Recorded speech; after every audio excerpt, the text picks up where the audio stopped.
Hi guys! Welcome back to Cookingee! For today's recipe, magluluto tayo ng chicken pepper stir fry. For our ingredients, here is the list. You can also check our description box. Umpisahan na natin ang pagluluto. Marinate the chicken with ground black pepper and Knorr Liquid Seasoning for 15 to 20 minutes.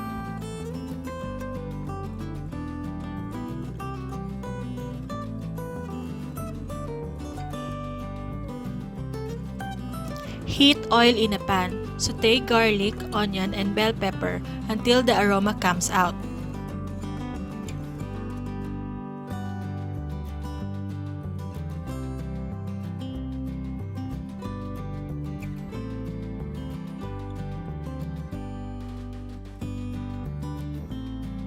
Add the chicken. Saute until color turns light brown.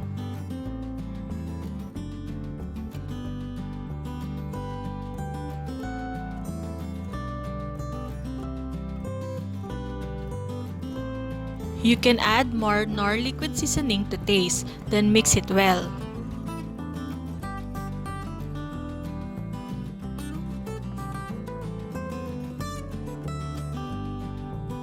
Pour some sesame oil to give a nice aroma and nutty flavor.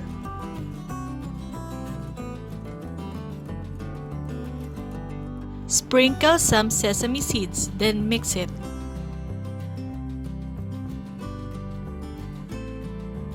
Add some salt and pepper to taste.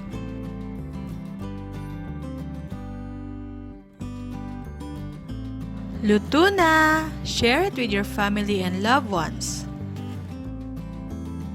Hope you like our recipe! Please don't forget to like, share, and subscribe. See you on our next vlog. Bye!